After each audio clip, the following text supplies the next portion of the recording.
तो आज की वीडियो में हम ये बात नहीं करने वाले कि टैक्सेशन में एक मिडिल क्लास फैमिली को कैसे बेनिफिट होगा, एक अंडर प्रिविलेज फैमिली के लिए क्या क्या हुआ है, क्या अच्छी चीजें हुई है, क्या बुरी चीजें हुई है। नहीं, हम बात करने वाले हैं कि बिजनेसमैन के लिए टैक्स क्या होता है।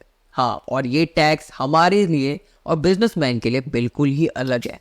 इसलिए मैंने वीडियो की स्टार्टिंग में कहा कि आपको बहुत ही ज़्यादा टैक्स नहीं भरना है, देन आपको बहुत ही ज़्यादा कमाना पड़ेगा या फिर आपको कमाना ही नहीं है, क्योंकि हमारे लिए टैक्सेशन और एक अमीर बिजनेसमैन के लिए टैक्सेशन बिल्कुल ही अलग है। आओ जानते हैं कैसे। पहले हम स्टार्टिंग करेंगे लॉन्ग टर्म इन्वेस्टमेंट से।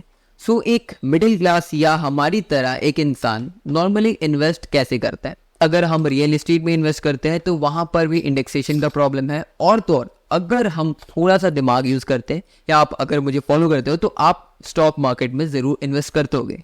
तो स्टॉक मार्केट में इन्वेस्ट क्यों करते हैं? किसी भी कंपनी में इन्वेस्ट करने के लिए या किसी म्यूचुअल फंड में इन्वेस्ट करने के लिए। अगर आपको किसी भी कंपनी या फिर म्यूचुअल फंड में इन्वेस्ट करना है तो आप क्या करने वाले हो? आप जाओगे स्टॉक मार्केट या किसी स्टॉक मार्केट ब्रोकर को पकड़ोगे। अब मुझे बोलोगे कि मुझे इस पर्टिकुलर कंपनी के इतने शेयर्स चाहिए। ओके, इस पे क्या है कि गवर्नमेंट ने आपके लिए यहाँ पर 12.5% का टैक्स रखा है। ओके, यहाँ पर आपको 10% जो पहले टैक्स था अब वो 12.5% हो गया है, यानी कि 2.5% यहाँ पर बढ़ चुका है। लेकिन एक बिजनेसमैन या फिर एक अमीर व्यक्ति के पास सिर्फ और सिर्फ यही तरीका नहीं होता इन्वेस्टमेंट के लिए। उसके पास बहुत ही सारे तरीके होते हैं। लाइक अगर मैं मोस्ट नोन तरीके बताऊं तो then there is venture capital and also angel investing in startups, जिसकी वजह से वो बहुत ही नए नए स्टार्टअप्स में बहुत ही सस्ते स्टॉक्स जो लिस्टेड भी नहीं होते उनमें इन्वेस्ट कर सकते हैं। तो यहाँ पर अगर venture capital and angel investment का टैक्सेशन देखे तो वो पहले 20% हुआ करता था, जो कि अभी 12.5% कर दिया गया है। तो अगर आप एक बिजनेसमैन थे और आपने ये सारी की सारी इन्वेस्टमेंट की थी क्योंकि आपके पास ही ये एक्सेस रहता है, तो आपके लिए तो टैक्स कम हुआ, लेकिन वहीं पर एक मिडिल क्लास के लिए टैक्स बहुत ही ज़्यादा बढ़ा दिया गया, क्योंकि मिडिल क्लास नॉर्मली स्टॉक्स वगैरह में इन्वेस्ट करते हैं और वहाँ पर 2.5% का आपको इंक्रीमेंट दिखा है। ये तो होगा ये बात कि हमारे लिए टैक्सेशन कुछ अलग और बिजनेसमैन के लिए अलग।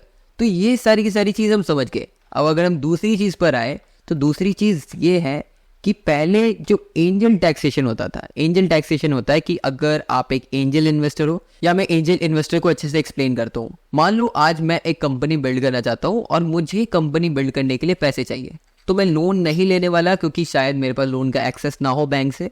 तो मैं आपके पास आता हूँ और आपके पास बहुत ही सारे पैसे हैं, तो मैंने बोला कि आप मेरी इस कंपनी में 1 करोड़ रुपए इन्वेस्ट करो और मैं आपको कंपनी की इतनी इक्विटी देने वाला हूँ।